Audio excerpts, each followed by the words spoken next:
Եկեղեցին չի խառնվում քաղաքականությանը։ Ինչ գնահատական կտակ Բագրատ arczepiskopos Գալստանյանի 2024 թվականի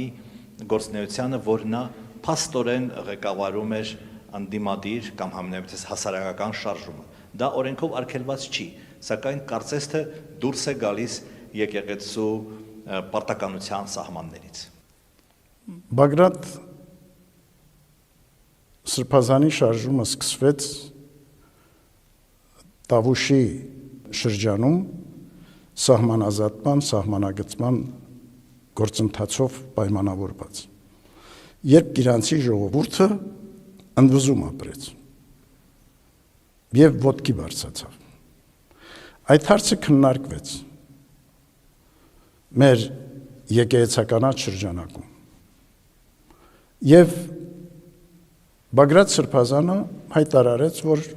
քաղաքական բնույթ չի կրելու շարժումը։ Եվ մենք Բագրատ Սրբազանին պատգամեցինք, որ այսպիսի իրավիճակներում առաջնորդը պետք է լինի իր ժողովրդի կողքին,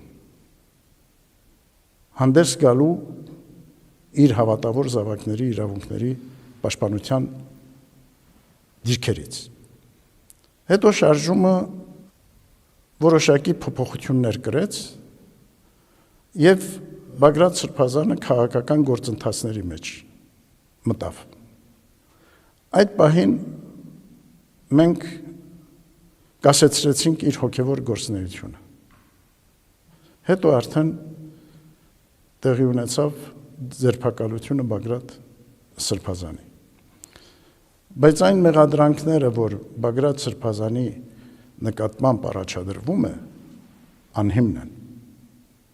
Մենք լավագույնս ճանաչում ենք Բագրատ Սրբազանին։ Նա հայրենասեր